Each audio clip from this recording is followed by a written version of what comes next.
Tonight, blustery recovery. You could feel the home moving with the wind, and you could see the trees just bending and bending. Trees down, power lines broken, and shingles torn off roofs. A look at the destruction left behind across southern Manitoba following a powerful windstorm. Also tonight, close call. Any firearm or anything that appears like as a firearm is treated as such by police officers. Why a recent incident has police once again warning students and parents of the risks of the senior assassin game. Plus, the wait is over. Hundreds descend on CF Polo Park for the grand opening of Japanese retailer Uniqlo. CTV News.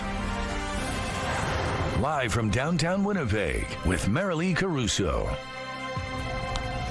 Good evening. Thanks for joining us. It sure was a windy night. Manitobans from east to west are picking up the pieces, some having to cut up down trees just to recover their vehicles. Live tonight outside an apartment building in the Spence neighborhood is CTV's Harrison Shin. Harrison, what's the damage like out there? Marilee, so over here at the Ellis Avenue and Furby Street, take a look at this apartment building down there. That is a roof shingle that literally just blew off from last night's dust storm, landed on top of one of the parked vehicles. And this is not the only location. I visited St. James and also Wolseley neighborhood there, and the aftermath of this dust storm are pretty evident. This is the aftermath of Thursday's dust storm in Wolseley. This tree couldn't withstand the wind. It crushed a car parked on Style Street. I was parked down there yesterday. That would have been my truck. Throughout the city, the storm left fallen construction signs, fences, and collapsed steel structures. Here in the Spence neighborhood, an apartment building lost its steel shingles. They flew off and scattered on the ground, with some of them damaging the parked vehicles. However, the city's forester, Martha Barinsky, says the wind hasn't had a big impact on trees. We had about 45 service requests that came in as a result of the wind, and the majority of it really was of those service requests were downed branches, just debris from the trees. Barinsky adds a handful of trees fell down as of mid-morning Thursday. The late spring also played a factor since the trees haven't fully leafed out. The wind didn't affect them as much. On the dust storm front, Environment and Climate Change Canada says two factors contributed to it. Duration of the winds and the strength of that wind, and also that really how dry the upper column of the soil column is right now. So it was able to get that sort of soil particles lifted and sort of really become suspended and come right across the Prairie provinces. And the researcher from University of Manitoba says this storm was more intense than typical May. I looked at any storm that gets within 800 kilometers of Winnipeg, going back to 1940 for this data set. And this storm was stronger than 94% of all of the storms that we see at this time of year. Now, I got some numbers from Environment and Climate Change Canada, and Proctor says for Winnipeg, wind gusted up to 87 kilometers per hour. Now, he's adding, with the dry condition right now, the fire risk remains pretty high until the end of this long weekend. Harrison, in terms of preventing downed trees, can Winnipeggers do anything? Well, Barinsky says that the good maintenance of the trees are generally the advice to go to, especially watering the ground near the root itself is pretty important considering how dry it is. Adding, you can always ask the certified arborist for some advice.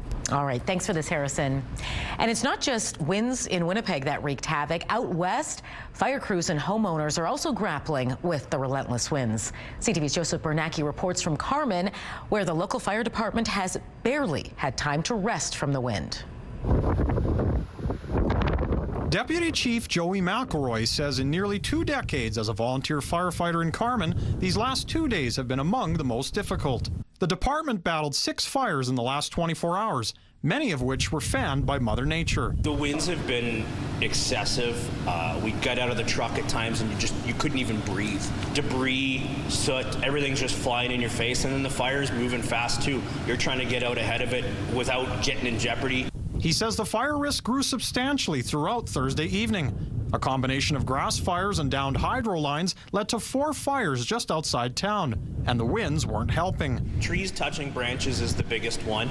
The last one of the evening there, the line is pretty high voltage and the branch was touching it. We watched it arc for 45 minutes. Just hours ago, the dirt on these farm fields just east of Carman is disappearing.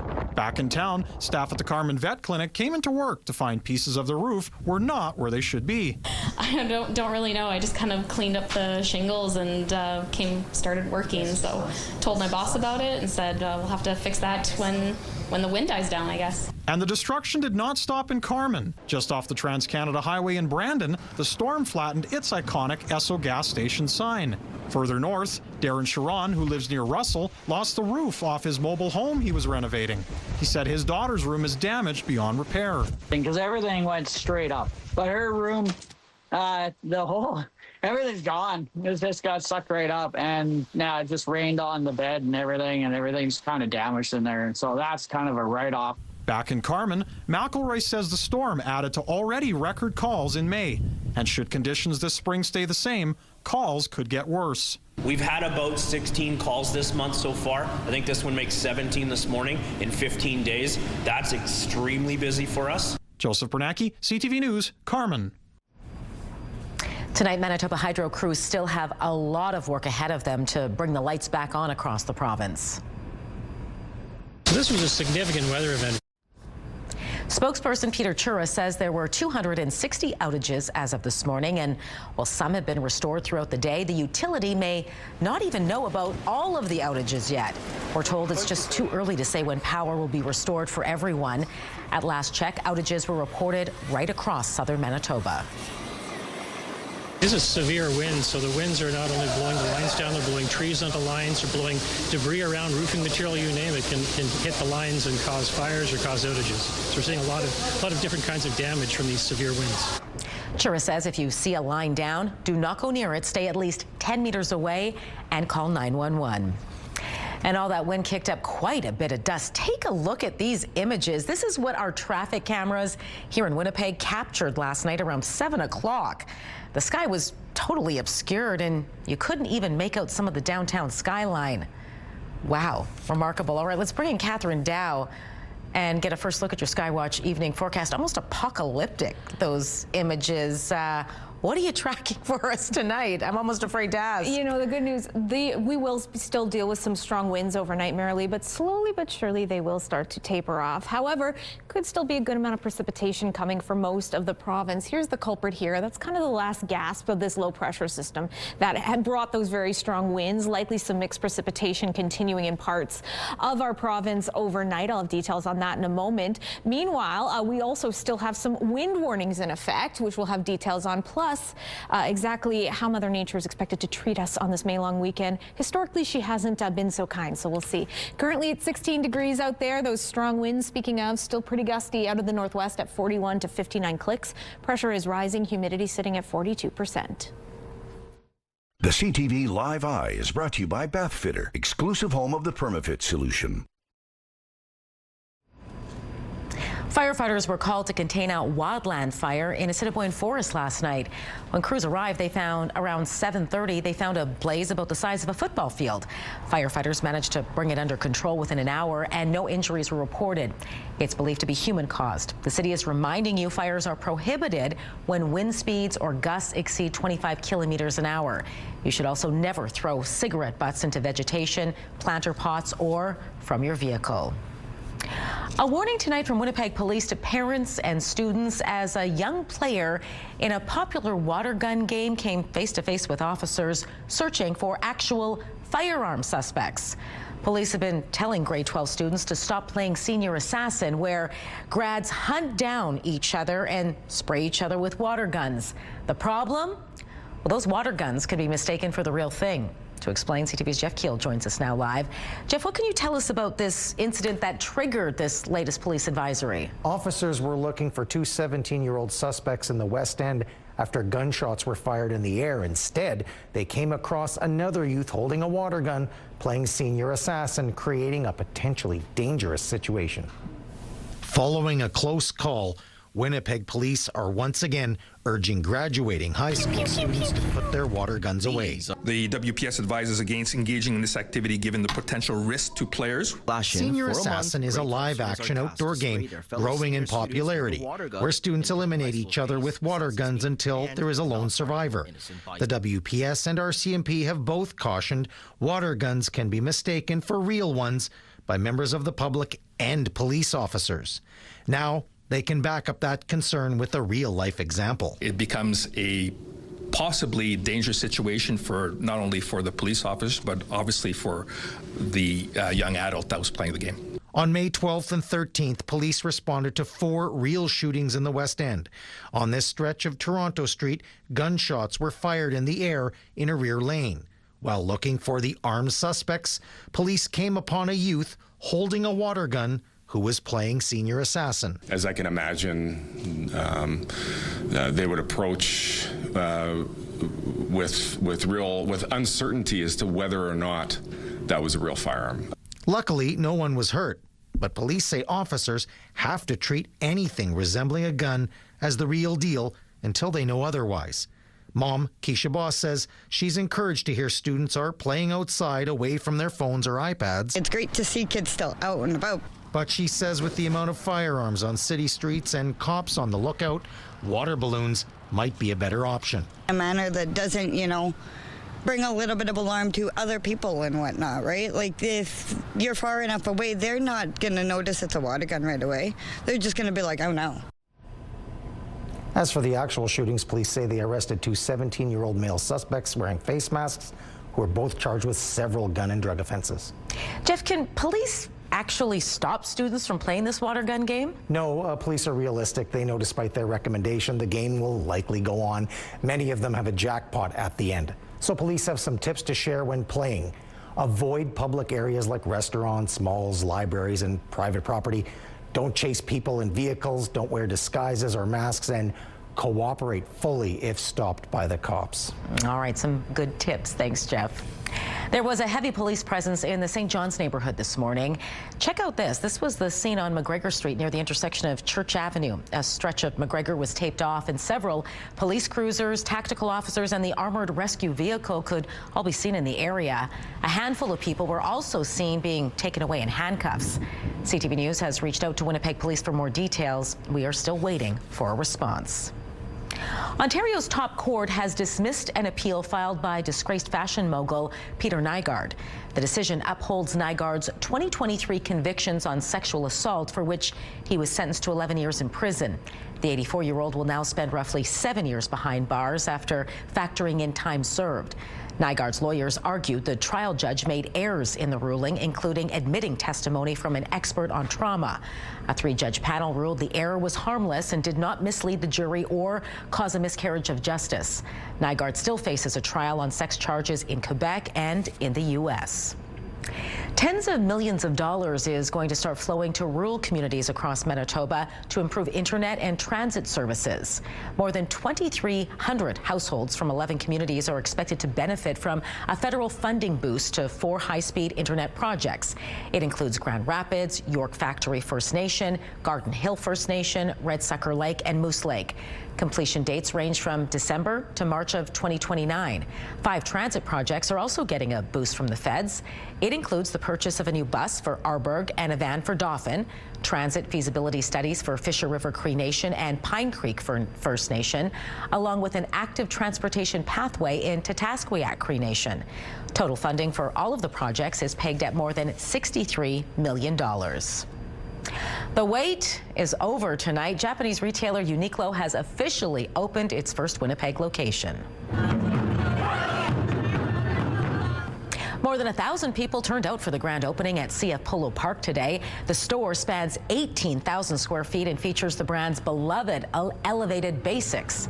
To celebrate, the store offered the first 500 customers a commemorative Uniqlo Polo Park tote, complimentary cookies and coffee from local brands, and taiko drumming performance. Gifts were also available with purchases. Organizers say a lot of thought and time was put into choosing to open in the Winnipeg market. Looking at store development, we have a very aggressive plan for the next several years to open more stores. But Winnipeg was the one market where we had a really large online presence, so lots of people shopping online. So there was a demand, and finally we're able to build a retail store. Start to finish, it does take a couple of years from like the leasing, finding the right spots. Definitely within the mall, we take up a large square footage, so we need to make sure that we have the right location. Uniqlo is also opening another location at St. Vital Centre sometime later this year. Coming up a little later, I'm going to speak with a retail analyst about what this addition means for Winnipeg's retail landscape. A heads up if you're planning to take in the great outdoors this long weekend. The opening dates have been pushed back at several campgrounds as there's still too much snow on the ground. A list of those locations is up on your screen. It includes Baker's Narrows, Grass River, Porcupine Hills, and 2 locations in Clearwater Provincial Park.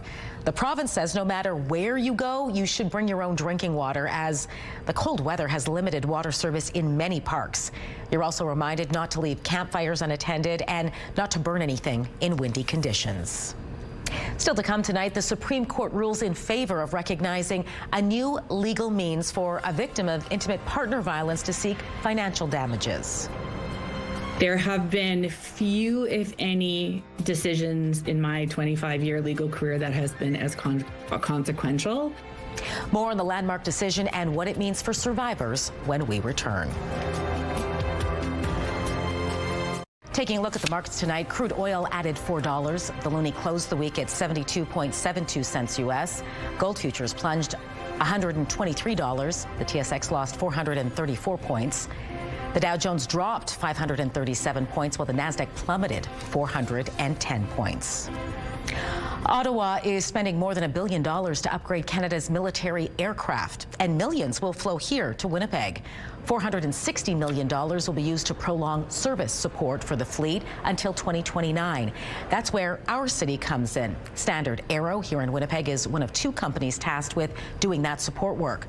Ottawa also plans to spend an additional $685 million on upgrades to the Armed Forces Air Traffic Management technology.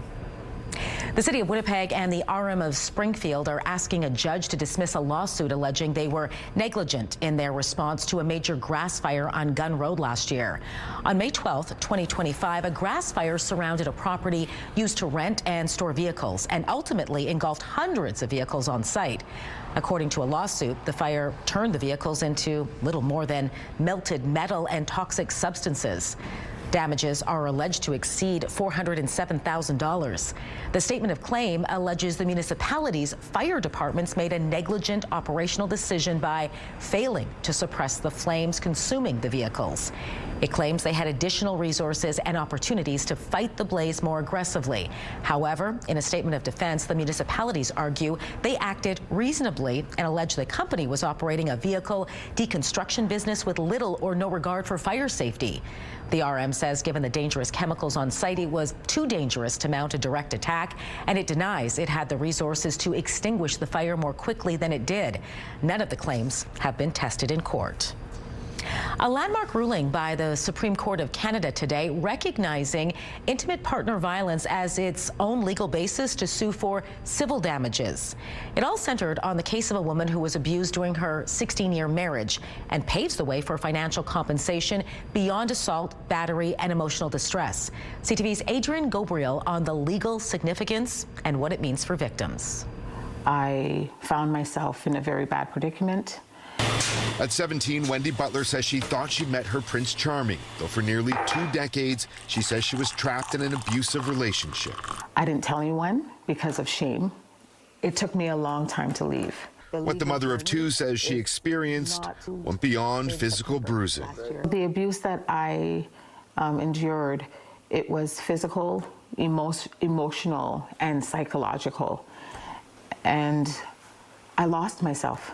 Today, Canada's highest court ruled in favor of creating a new tort of intimate partner violence. A tort is a legal term for a civil claim that allows a person to seek damages after being harmed. The law already gave victims the ability to seek redress for physical assault and for sexual assault. This new tort recognizes that intimate partner violence isn't always physical or sexual. Coercion and manipulation, humiliation, isolation. As part of Justice Nicholas Kazirur's 200-page ruling, the case briefing outlines that a victim must show that their partner intentionally engaged in abusive conduct and that the conduct amounted to coercive control when viewed in context. Today's a big day. It is a very big day. For survivors who can now seek justice after years of being controlled, confined, and psychologically harmed. There have been few, if any, decisions in my 25-year legal career that has been as consequential to the field of gender-based violence as this one today. If there's someone watching right now who's in a violent relationship, what would your message be to them? There's hope. There's a chance for new beginnings. This new legal pathway for survivors will develop and evolve in the courts over the years and decades to come. Many hope it will also drastically decrease intimate partner violence and abuse of all kinds. Adrian Gobriel, CTV News, Angus, Ontario. For many, this weekend is considered the unofficial kickoff to summer. Plenty of Canadians are hitting the road, headed to places like a cottage. But this year, they are facing sky-high prices at the pump. And experts think in the month ahead, those prices could break records. Now, as CTV's John Vinavelli Rao reports, there are concerns about another petroleum product. For those filling up while hauling up extra items to the cottage this weekend, the answer to one question was near universal. How are you feeling about the gas price this Victoria Day weekend? Bad. Yeah, it's very expensive. At this highway gas stop north of Toronto on the way to cottage country, drivers said the high price wasn't keeping them from traveling, but was making the trip a little less enjoyable. When I looked at it, I thought, yeah, okay, well, and I said a little prayer that God would bring it down at some point so we could afford it better, but it is what it is. According to the website Gas Buddy, the national average price is $1.90 compared to $1.39 a year ago, making it 51 cents more compared to last Victoria Day weekend. Some drivers said the trip to and from the cottage was costing them an extra $30 in gas this year. It hurts and it's not what you want, but it's a necessary evil for us because it is summertime. In Vancouver, gas remains above $2.20, which some think could become the national average this summer if the blockades at the Strait of Hormuz continue to constrain oil supplies globally. If the Strait remains closed for another few weeks, there's certainly increasing chances that Canada could take out its previous 2022 record of $2.11 a liter. And now there is some concern about supplies of motor oil and warning some brands may get harder to come by. The motor oil sections in many stores across Canada, North America, may wind up having less selection and certainly some products not being available whatsoever. Meanwhile, gas expert Dan McTigg says if motorists want to save money, they should try to buy their gas after 6 p.m. because in most cities, he says, the price drops a few cents a liter in the evenings. John Vinavelli Rao, CTV News, Toronto. The presidents of both the United States and China are conveying positive signals following Donald Trump's visit to Beijing as other countries closely analyze the aftermath. The two superpowers are still locked in disagreements on several economic and geopolitical fronts. But as the war with Iran continues, Trump says China agreed with him. Tehran should not be allowed to obtain a nuclear weapon, and the Strait of Hormuz needs to be reopened to support global energy demands. As for the hot-button issue of Taiwan, well, Trump says he didn't respond when Xi told him he was opposed to the island's independence. I didn't say anything about it, but certainly, he brought that up. He talked about that to me, obviously. So what am I going to do? Say I don't want to talk to you about it because I have an agreement that was signed in 1982. No, we discussed arms sales too. And what's his request? We discussed the Taiwan, the whole thing with the arms sales was in great detail, actually. That's a reference to a major arms package authorized by Trump's administration back in December. He said he would decide how to proceed and didn't respond when asked if the U.S. would defend Taiwan from China. At least for now, that does appear to be a win for China. Still, what we heard from the Secretary of State, Marco Rubio, is that nothing in terms of U.S. policy towards Taiwan has changed. That does seem to be a welcome news for the Taiwanese, but nevertheless, at least for China, this does appear to be perhaps a stalemate. President Trump highlighted deals for China to buy hundreds of Boeing jets and billions of dollars worth of soybeans, but tariffs were not on the table for discussion. Africa's top public health agency has confirmed a new Ebola outbreak in Congo. Africa's public health agency is reporting 65 deaths and some 250 suspected cases so far.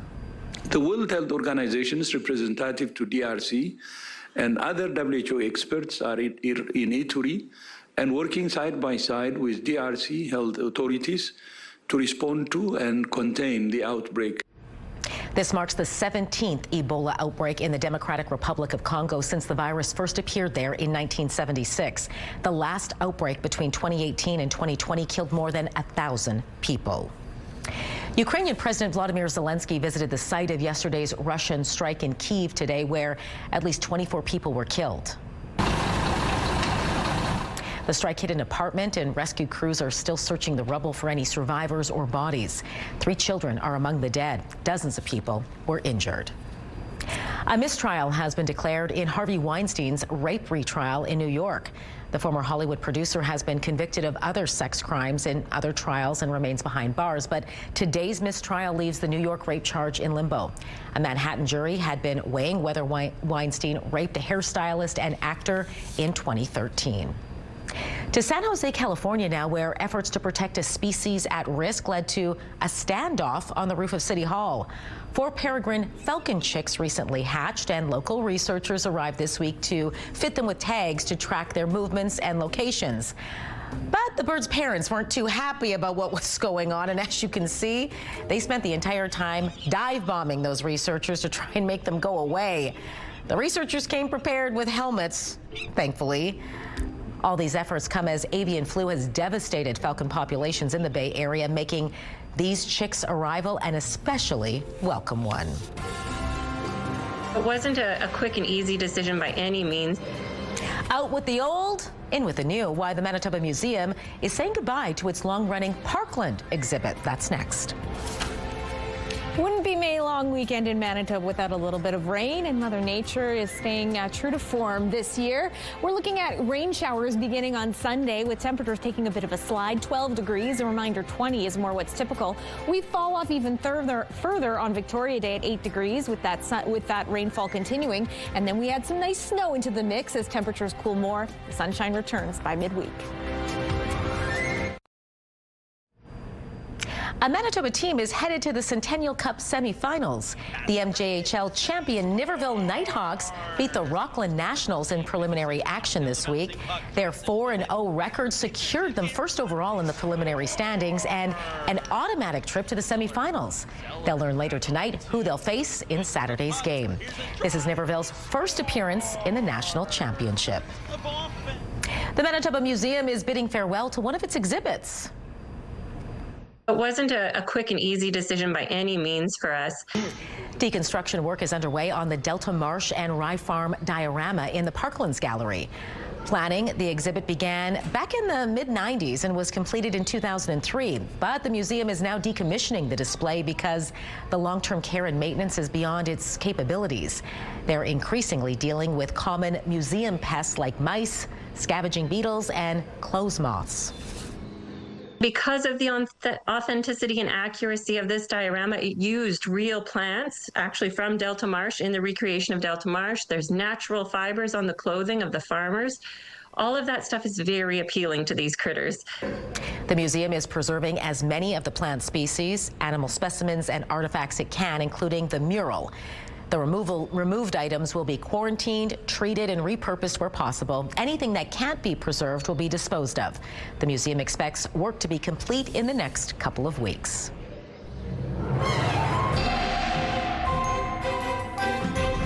CTV Skywatch weather brought to you by South Beach Casino and Resort. Visit southbeachcasino.ca.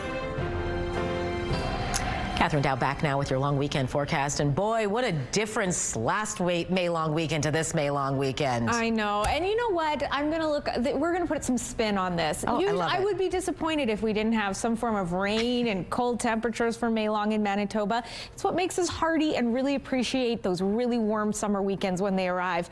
But yes, we are being given the gift of a good amount of rainfall, not only this weekend, but in some areas of the province. Lucky you, getting it already, as evidenced by our radar. You can see The remnants of this low pressure system here, that has been what's spreading snowfall and in some cases some sleet to northern Manitoba, and these very, very strong northwesterly winds that have wreaked havoc around the province. We've had details throughout the show.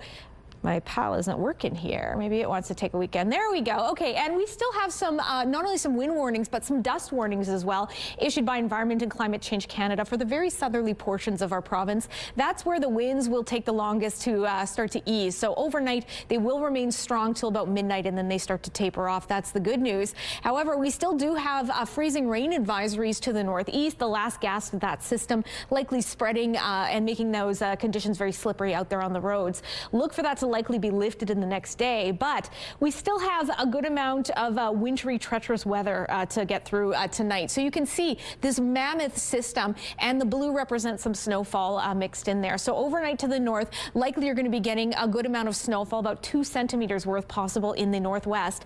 While areas in and around Dauphin, Swan River, Barons Lake, Barons River, Swan River, there we go, you could be getting some rainfall overnight, while we will be staying likely dry here in Winnipeg and the surrounding Red River Valley with some clouds, slight chance of some rainfall, but very strong winds that will taper off around midnight. Not as strong as yesterday. That's the good news. Tomorrow, while that snowfall or mixed precipitation continues in central regions, look how it lifts off nicely, leaving behind a good amount of sunshine for us in the south and some snow to the north. In terms of our temperatures here in Winnipeg, we're going to start to see a bit of a fall off if our futurecast would hurry on up. There we go. 3 degrees overnight with blowing dust with those strong northwesterly winds tapering off around midnight. Tomorrow we kick it off a hair warmer at 4, a mix of sun and cloud, and you see those winds have already eased nicely. And then 8 degrees tomorrow is our high, when 20 is what's typical. And if you can believe it, we're going to be getting even cooler from there. To the rest of the province, the northeast, Thompson likely getting a mixed precipitation, while the rest of you, a good amount of cloud coverage. Temperatures there dipping just below freezing. And then into tomorrow, clouds, maybe a little bit more in the way of sunshine in Gillam. Temperatures there below seasonal. To the northwest, this region likely to get a good amount of snowfall overnight. Temperatures dipping a couple degrees below freezing as well. And then tomorrow, mostly cloudy skies, maybe a little bit of sunshine in Norway House Cree Nation. To the southwest, likely some rain overnight in Dauphin and Swan River. The rest of you dry with some lighter winds. Mix of sun and cloud for tomorrow. Temperatures there barely breaking the double digits. For us here, maybe a couple clouds, very strong winds, slight chance of some rain. Overnight, a mix of sun and cloud and some cooler temperatures. Northwestern Ontario, rainy, windy. Temperatures there cool at about 3 and 4 degrees in Kenora and Dryden. And then tomorrow, mostly cloudy skies with temperatures there struggling as well, below seasonal at 9 in Kenora. Your Skywatch picture of the day. This looks pretty eerie. This biker struggling to get through those dusty conditions on Highway 1 near Headingley. Thanks to Jerry for snapping that photo. And our next one brings us to a much more calm, peaceful scene over in Falcon Lake. Roy snapped this lovely sunset. Thank you to you both for sending your weather photos. And if you've got any, send them our way. winnipegweather@ctv.ca. Thanks, Catherine. The damage from yesterday's wind has been wide, far-reaching, and often unexpected. I have another roommate that came out of the shower and he's like, hey, I think a tree hit the house. That roommate was right. The wind knocked one of the trees onto Jeff Keller's property in Brandon, hitting the roof of his house. He says the tree had been there for decades, withstanding many past storms. However, the wind that blew through the Wheat City Thursday was more than enough to knock it over. Keller says he's lucky his home wasn't badly damaged. Well, you can see here on the eavesdrops where it's dented, and it only took out maybe about 5 or 6 shingles. Like we got pretty fortunate on this. It was a big tree that came down, and for what happened, it didn't do a lot of damage. There is some damage there, but not nearly as bad as it could have been. Keller says he must have a well-built house because he barely heard the sound of that tree hitting the roof. After it happened, he ran to the store to buy some new blades for his chainsaw and got the tree off the house. Today, he was hard at work, cutting it all up. David Chartrand is seeking a 9th term as president of the Manitoba Metis Federation. Chartrand announced his candidacy earlier today. He's the longest-serving president of the MMF, first elected to the office back in 1996. The election process opened yesterday. 22 of the 23 cabinet positions, including president, are open for election. Nominations to run for office must be received by Monday, May 25th. Members of the Manitoba Metis Federation will vote for president and regional representatives on June 23rd. All of the passengers and crew that were on board, we consider high risk. New guidelines are issued for passengers from the hantavirus cruise ship. How long they're supposed to self-isolate. The highly anticipated arrival of Uniqlo in Winnipeg is all the buzz among shoppers tonight. The Japanese clothing retailer opened its first of 2 stores today at CF Polo Park. And joining me now to talk more about what it brings to the retail landscape in our city is retail analyst Bruce Winder. Bruce, good to speak with you. Yeah, thanks for having me on the program. I know Uniqlo first entered the Canadian market 10 years ago, so it's been a decade. What can you tell us about the growth it's had? Yeah, it's had really good growth. This is their 38th store in Canada, so they've expanded across Ontario, Quebec, British Columbia, and Alberta. And I think this is an exciting new venture for them in Polo Park. They really do bring a nice combination of value, sustainability, style and design, longevity. So I think folks in Winnipeg are going to really enjoy it. Yeah, there was a lot of buzz here in the city as this store opened today. People lined up. What is it about this brand that has such wide appeal among shoppers? Yeah, I think it just really has a unique position. It's not fast fashion that's, super cheap and you use it once or twice and dispose of it. This is quality garments, for men, women, children, and baby that is sustainable, that will last you several years, that is affordable. That's the big thing, especially if you're a young person, right? Times are a little tough right now.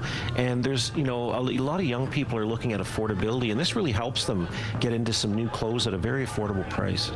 The Polo Park location that opened today is 18,000 square feet. The second location set to open in the city later this year will take over a space that's been empty since Hudson Bay closed its doors. How important are retailers like Uniqlo to the future of suburban malls? Retailers like Uniqlo are massively important because, we need new companies. We need international companies to invest in our malls, to set up shop in our malls and our cities, to provide people with goods and services, to employ people. And one of the things that Uniqlo does a really good job is they really get involved in the community. So normally when a company just opens a store, they just open the store. But what they've done is they have all kinds of events this whole weekend to really get involved with the community. They have collaborations, exclusive product for Winnipeg, and they just do a really good job of sort of becoming part of the community too. I know it's just day one of it in our city, but how does the addition of Uniqlo change the local retail landscape here in Winnipeg?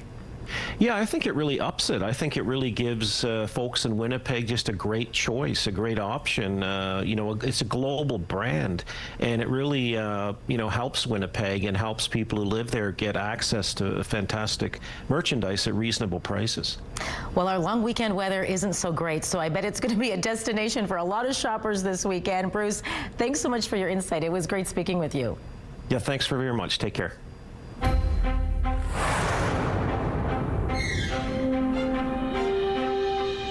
The World Health Organization is providing an update tonight on the recent hantavirus outbreak, trying to clear up any confusion about how long people should remain in isolation. There's going to be a lot of epidemiological investigation to say this was a higher risk, this was a lower risk. But for us at WHO and for our recommendations, we've been very clear that all of the passengers and crew that were on board, we consider high risk. Yesterday, Canada's chief public health officer revealed Canada has been informed of 26 passengers who shared a flight with a person potentially infected with hantavirus. Canadian officials consider those people to be low risk, while European authorities designated the travelers as being at no risk of infection.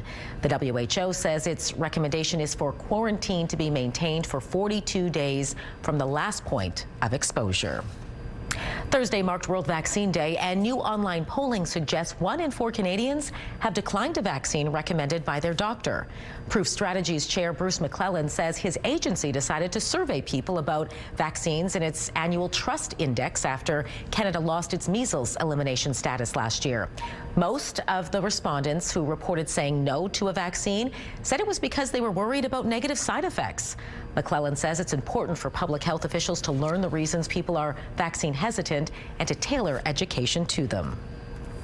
Going to an art gallery might slow down how fast you age. A new study out of London found people who engage with the arts may actually slow down biological aging. Researchers found cultural engagement is as powerful as physical activity. But what you do matters. It seems enjoying a wide variety of artistic activities frequently increases the effect. So heavy metal concerts may be on the menu just as much as the symphony. What you really want to do is make sure you vary the aesthetics, sensory stimulation, and social interaction in activities. The correlation was strongest in people over the age of 40. The study was published in the journal Innovation in Aging. Medical Watch is brought to you by Manuke and Koster Denture Clinic.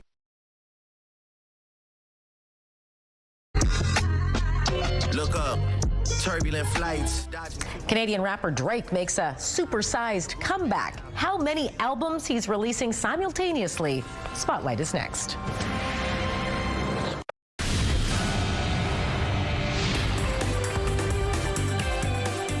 Spotlight sponsored by the Casinos of Winnipeg, presenting The Incline, Sweet Dreams of Patsy Cline. Plenty of good times to be had this summer over in Selkirk. Organizers have just released the lineup for this season's summer concert series. It's all going to get started at the waterfront on June 6th with a pair of shows from Manitoba-based country rock artist Derek Peters, followed by Shania Twain tribute band Forever and Always. July brings some rock and roll with Winnipeg's own Black Lights and Motley Crue tribute band Looks That Kill on the 18th. And on August 8th, you can look forward to an evening filled with kids' activities, a night market, and musical entertainment, courtesy of Irvin Miller and the Coveralls. And here's a look at some of the events taking place in Manitoba this weekend. Manitoba's longest-running fan-run science fiction fantasy convention, KeyCon, returns for another year. Hit the dance floor at the WAG for a unique disco party experience. The Killarney Egg Society presents some rippin' and roaring bull riding. Head out on a space mission with your family at the Royal Aviation Museum of Western Canada, or cast a line maybe at Fort White Alive during its free family fishing weekend. You can find a full list of events this weekend on our website, ctvnewswinnipeg.ca. Drake fans are enjoying not one, not two, but 3 new albums from the Toronto rapper. Look up. Turbulent flights, dodging cumulus clouds, squares drawing a line, but we at the root of it now. During a live stream last night, Drake played new music from his Iceman album. The stream featured several music videos, including one shot inside City Hall. It features the rapper sitting at Mayor Olivia Chow's desk while wearing her chain of office. And the album release also saw 75 projectors used to make it look like the CN Tower was frozen. Near the end of the stream, Drake revealed that in addition to his Iceman album, he's also releasing 2 other projects titled Habibiti and Maid of Honor. And your primetime lineup starts at 7 with Celebrity Jeopardy. Next is Happy's Place and Children Ruin Everything at 8. At 9, catch Boston Blue. It's all right here tonight on CTV. Welcome to Jurassic Park Winnipeg, how Assiniboine Park Zoo is bringing monsters from the past back to life.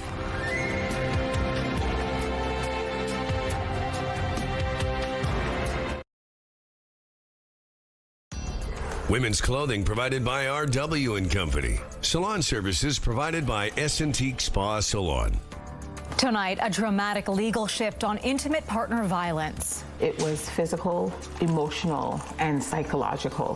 What the Supreme Court's landmark decision means for survivors. Later on CTV National News and watch on Crave. After yesterday's downright balmy temperatures, we took a bit of a dive today. We got up to a high of 17, a few degrees off the mark to what's normal, very far off the mark to what that record set back in 1981, 34.1. Yeah, that's going to feel like a very distant memory for us this weekend. We've got some pretty chilly temperatures ahead. 3 degrees overnight as blowing dust continues. Those winds do ease around midnight. And then into tomorrow, 8 degrees with a mix of sun and cloud. And that's, if you can believe it, likely going to be our calmest day because periods of rain expected on Sunday at 12 degrees, and then Monday on Victoria Day, more rainfall with a cool high of 8 degrees. Thanks, Catherine. Well, get ready to travel back in time. Assiniboine Park is ready to kick off the summer season with the opening of 2 exhibits with a prehistoric focus.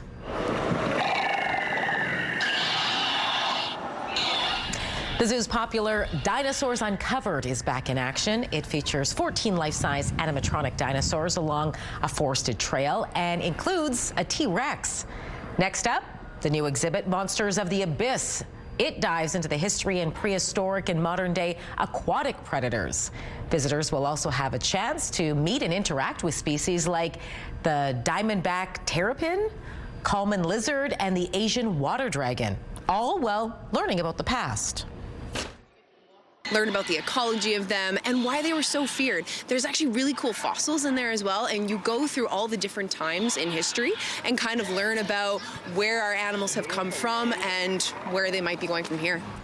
The exhibits are open now and run right through to September long weekend. Both are included with your regular zoo admission. You're gonna be lining up to touch that snake, Marley? Not the snake. The turtle? Turtles, I think, are very cute, yes. I don't love an amphibian. I don't like a lizard. I like to keep my I like distance. frogs. I like turtles. I do not like snakes or any sort of bug. I'm with you. So yeah. I'm an indoor cat, so I like to avoid. Yeah, I definitely like those. All right. That does it for us. Have a great long weekend. We'll see you back here Tuesday.